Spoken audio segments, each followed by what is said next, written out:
રાજકોટ મહાનગરપાલિકાના અધિકારીઓ મુદ્દે એસીબીનું સર્ચ ઓપરેશન પૂર્વ ટીપીઓ એમડી સાગઠિયાની ઓફિસ અને નિવાસ સ્થાને તપાસ હાથ ધરવામાં આવી। ડેપ્યુટી ચીફ ફાયર ઓફિસર બીજે ઠેબાની ઓફિસ અને નિવાસ સ્થાને તપાસ હાથ ધરવામાં આવી। ચીફ ફાયર ઓફિસર ઇલિયાસ ખેરની ઓફિસમાં પણ તપાસ હાથ ધરાઈ છે। રોહિત વિગોરાની ઓફિસ અને રહેણાંક મકાનમાં પણ તપાસ હાથ ધરાઈ છે। મુકેશ મકવાણાની ઓફિસ અને રહેણાંક મકાનમાં પણ સર્ચ ઓપરેશન ચાલુ છે। ગૌતમ જોશીની ઓફિસ અને રહેણાંક મકાનમાં પણ એસીબીએ તપાસ કરી છે।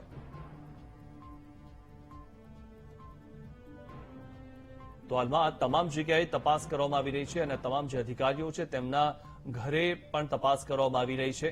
ત્યારે મહત્વની વાત એ છે કે માત્ર પૈસા ખાઈને અને જે રીતે આ લોકોએ આટલા બધા લોકોના મોત થવા માટે તેમને મજબૂર કર્યા છે, જો પહેલેથી તપાસ થઈ હોત તો આ પ્રકારની દુર્ઘટના ન ઘટી હોત।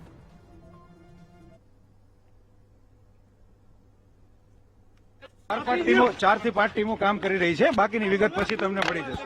અલગ અલગ બધા અધિકારીઓ છે, બાકીની નામ તો મને વિગત નથી ખબર। 4-5 ટીમો કામ કરી રહી છે, 4 થી 5 ટીમો। બાકીની કોઈ વિશેષ માહિતી અમારી પાસે નથી।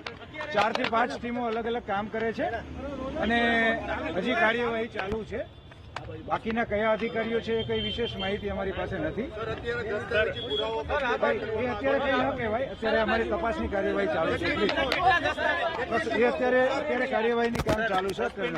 અલગ અલગ ઘણા બધા લોકો છે, પણ મને મારી પાસે બીજાના નામ નથી, એ અમને પછી કાલ પરમ દિવસે મળી જશે।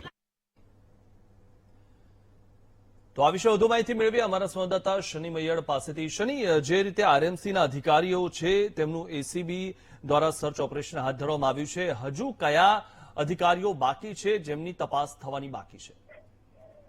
મિથુન, જે રીતના વાત કરવામાં આવે તો જે અગ્નિકાંડનો મુદ્દો છે તેને લઈને હવે એસીબીએ 5 ટીમો બનાવીને ઝંપલ્યું છે। એસીબીએ દ્વારા સર્ચ ઓપરેશન છે તે હાથ ધરવામાં આવ્યું છે। રાજકોટ મહાનગરપાલિકાની જે મોટાભાગની ચેમ્બરો જે અધિકારીની હતી તેમાં અત્યારે એસીબી એના અધિકારીઓએ તપાસ હાથ ધરી છે। પૂર્વ ટીપીઓ જે એમડી સાગઠિયાની ઓફિસમાં, તેમના રહેણાંક મકાનમાં, ડેપ્યુટી ચીફ ઓફિસર જે ફાયર ઓફિસર જેબી ઠેપા, જે મુખ્ય ફાયર ઓફિસર ઇલિયાસ ખેરની ઓફિસમાં, રોહિત વિરોગરાની ઓફિસમાં, મુકેશ મકવાણા, ગૌતમ જોશી સહિતના તમામ જે અધિકારીઓ વિરુદ્ધ ગુનો દાખલ થયો છે તેની તમામની ઓફિસોમાં, રહેણાંક મકાનમાં જે 5 જેટલી અલગ અલગ ટીમો બનાવીને અત્યારે એસીબીએ તપાસ હાથ ધરી છે। મહત્વના દસ્તાવેજો પણ અત્યારે તેમને હાથ લાગ્યા હોય એવું સૂત્ર તરફથી માહિતી મળી રહી છે। ટૂંક સમયમાં જ એસીબી નવો ધડાકો કરે તો નવાઈ નહીં। જી મિથુન। જી, આભાર શનિ માહિતી આપવા બદલ।